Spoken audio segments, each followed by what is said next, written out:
Hello,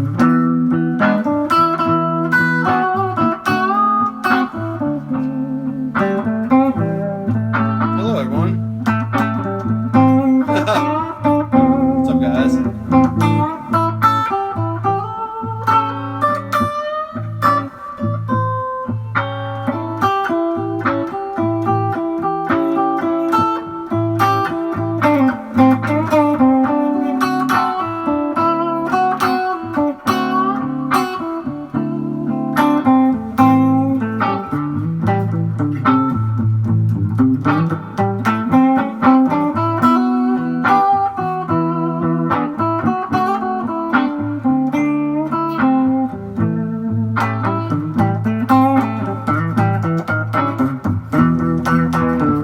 All right.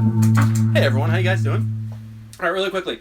I'm leaving this up. It's going to be very, very, very quick. Oh, Chalk Dust Torture. I have a video coming out in Chalk Dust Torture for you guys. Don't you worry. I'm going to the Dead and Company show tomorrow in Atlanta. Hey, Sean. How are you? What are you hoping to hear? I really want to hear Samson Delilah. Like, I really want to hear it. I have a video coming out in Samson Delilah, and I love that. Sorry, I love playing blues. Just chilling, Sean. Good. Yeah, so I'm going to the Atlanta Dead and Company show tomorrow. I'm very, very, very excited.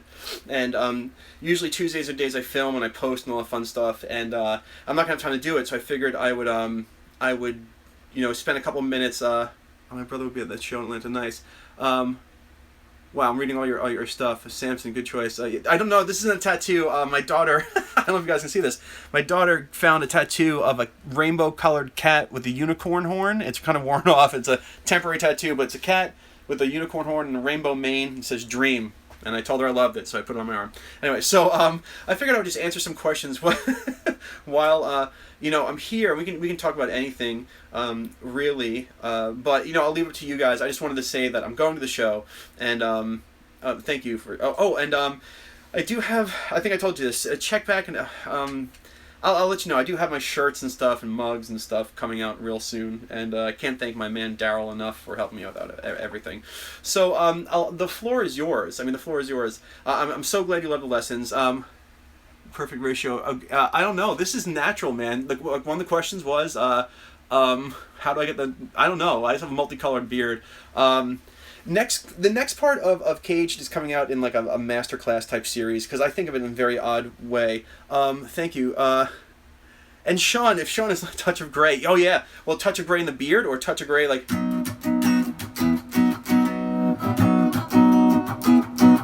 Well, if I get a morning dew, I'll be very, very, very excited as well. I'm very excited. I have really good seats, and just the t-shirts coming. I have really good seats, and we're going to be having a good time. I will try and stream hello from the. Yes, I think Sean. By the way, Sean, someone did mention you. I don't know what they said, but they can say something again. Sean, how's the new AC in the studio? By the way, I'm talking to my cohort, Sean Daniel, who's on the live stream as well. Oh, you just saw YouTube live. That's awesome. YouTube. Oh my God, U2. I'm sure is fantastic live. More about Texas style rhythm. Okay, so here's the deal. It was smelly. Okay. So let's just talk about Texas style rhythm. Somebody asked about Texas style. So in blues, we have many different rhythms to choose from, and there's all these different styles that I read about or hear about. Jump blues and shuffles. I'll do a lesson on shuffles too. But the question was just really quickly. Texas style. Texas style is a 6/8 blues. All right. It's not Chicago. Chicago blues is 1, 2, 3, 4. 1, 2, 3, 4.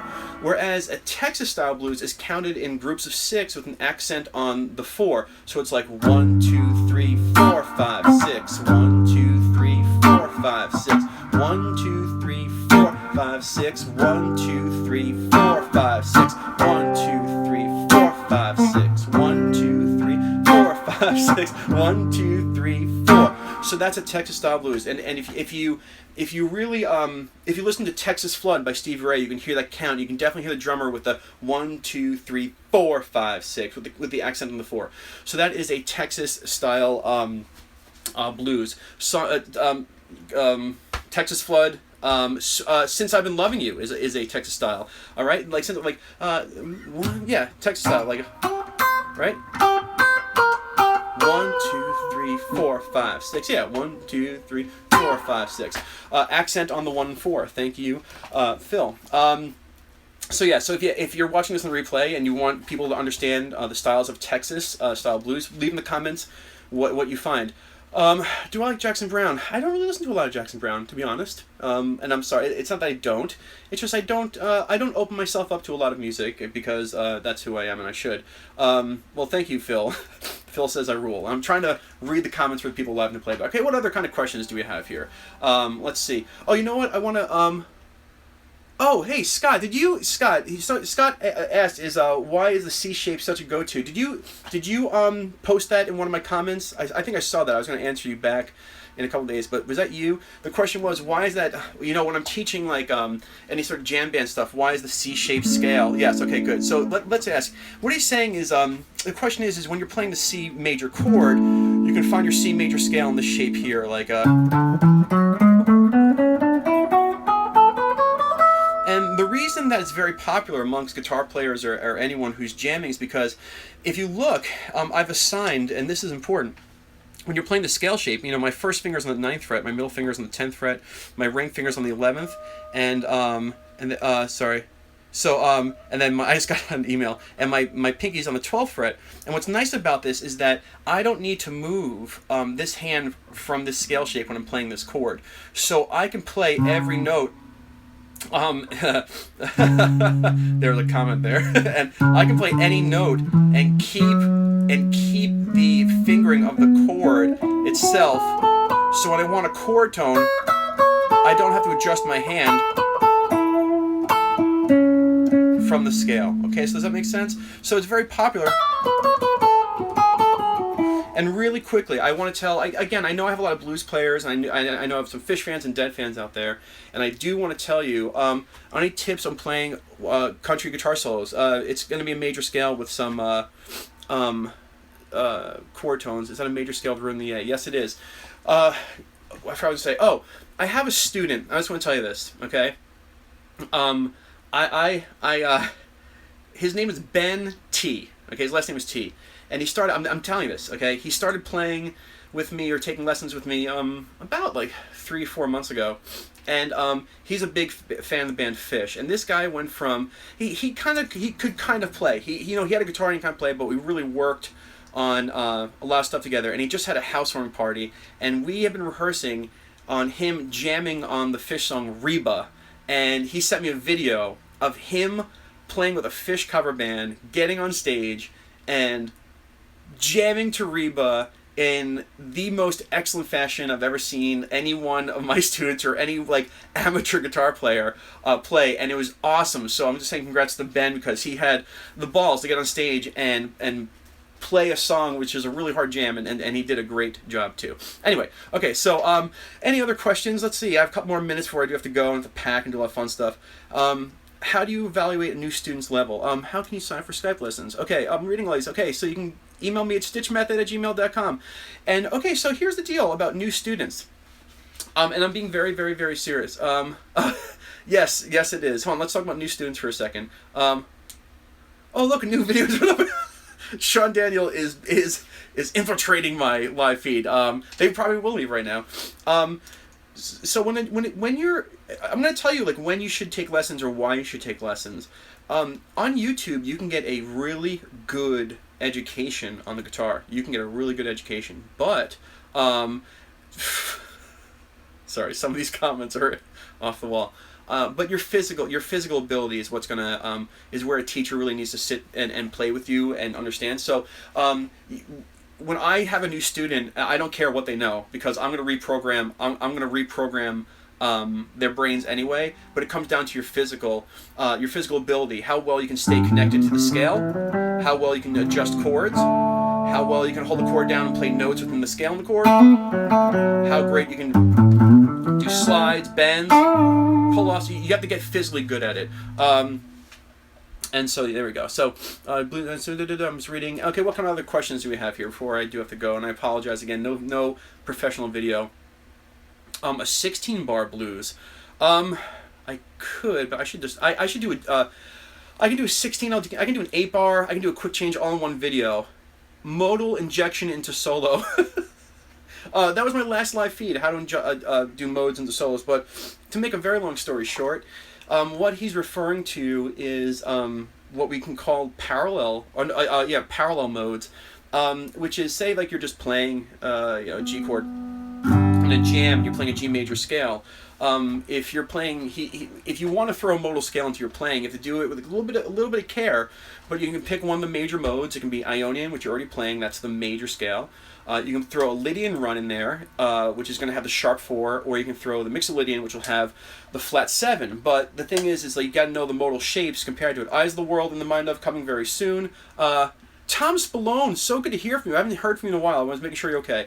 So to make a long story short, if you're playing a major chord, you can throw in a major mode, being Ionian, Mixolydian, or Lydian. If you're playing a minor chord, you can throw in the Aeolian, which is minor, the Dorian, or the Phrygian. But the problem is, it sometimes will work and sometimes won't, depending on your chord progression. So it's a half and half. I think Lagrange. Everyone's saying ZZ Top. I'll do it in the mind of ZZ Top. How's that sound? I get a lot of ZZ Top requests right now. This is too funny. How Ian, Sean, Dawn. Yeah, I've been really sick and Sean was away, and we're going to reconvene with Ian and Sean and Dawn. Don't you worry. Somebody's asked if I have a good acronym to remember the modal names in order, and I do, but I cannot say it out loud because it's a dirty acronym, which makes me think that you sorry. Oh, Brian. So I just got another email. So I can't say it. Let's see. Do it. No, I'm not gonna do it. Vibrato. Oh, vibrato. Let's talk about vibrato. I'll just talk about vibrato now. Vibrato. All right. You want me to say it? This is not. I mean, what if somebody's under 13 years old, right? I don't know. I don't want to be. I feel bad. So it's whatever. I'll do it later. Hold on. Maybe I'll make a shirt with it. Say it. It's I do pretty little midgets and lesbians. There you go. That's the sentence that my guitar teacher told me when I was 13. Okay, so there it is. That's the only time I'm going to say it, and the end. All right, so I hate you all. All right, so listen, vibrato. Keep it clean, right? Okay, so now you're all making me feel bad. Stop. Okay, so vibrato. There's many minds. There's many ways to play vibrato. Many ways. Yes, I know I'm sick. Okay, but this is how I attack vibrato. Now, vibratos are a very hard thing to attack. It's really hard. Now, the whole purpose of vibrato, I think we talked about it, is to keep the note within its note range, right, of vibration. You don't want to take a note. You don't want to bend this out. Okay, and then you don't want to bend it out of the note. Right there, you can hear the note leaving its actual note, okay? And then you pull it down, you can hear that note changing. So the way I do vibrato, the way that I do this, and I think a lot of people say it's like B.B. King style, is I'll pick a note, and right here, okay, with this light spot, right here, I'm going to touch the guitar, right there.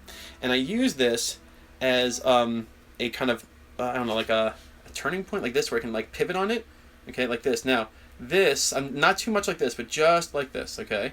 So I'm gonna put my finger here, and then I'm gonna keep this slight motion, okay? Kind of like I'm saying to someone like, not so much, right?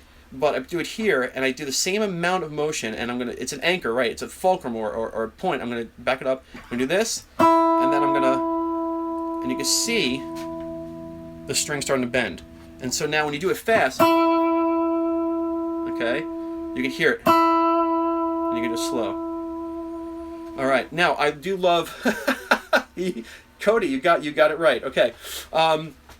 So do you hate the Disco Biscuits and the rest of the good world? I don't hate the Disco Biscuits. I just don't listen to a lot of them. Let's see. I think I'm getting a Fred Wolf and other. Okay. So let's talk about Fred guitars.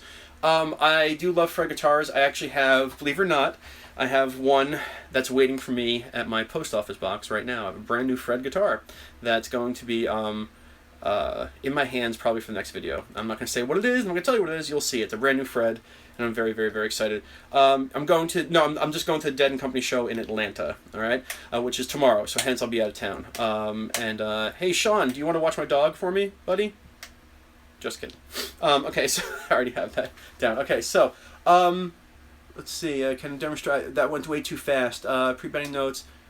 Yes, pre-bending. Okay, so pre-bending is really an awesome art, and this is where I'm going to leave it here. And this is good for any genre of music. So what they're talking about is the pre-bend. That thing where you're climbing up, you're playing a note, and instead of plucking it and then taking it up, you're going to grab it, bend it without plucking, and then pluck and release, and you get a good like.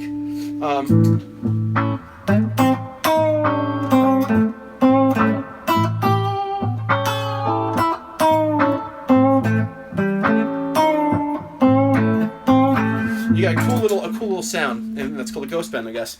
I'm not big on the vocabulary of everything, but yeah, pre-bending is amazing, and you should really learn how to do it. And it's a great gift. And Trey Anastasio from Fish is like the master of pre-bending as well.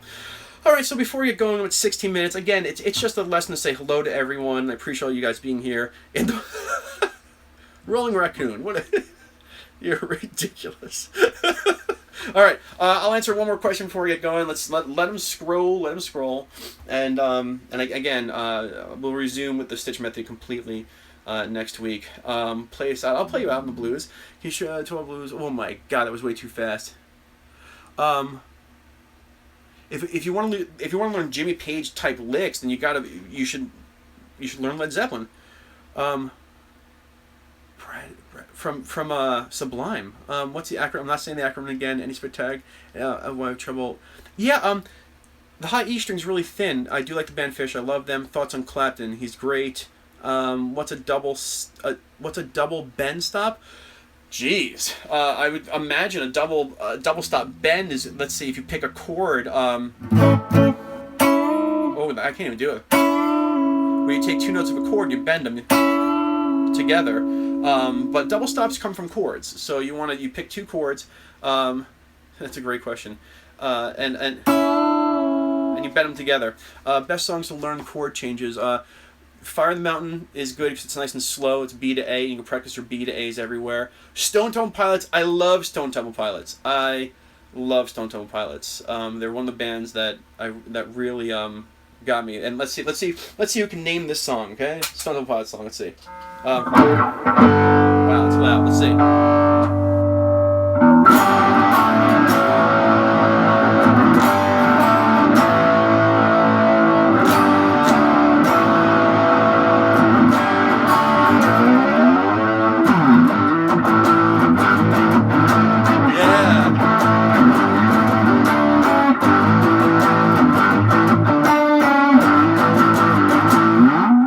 Wicked Garden is such a is that a good song, right?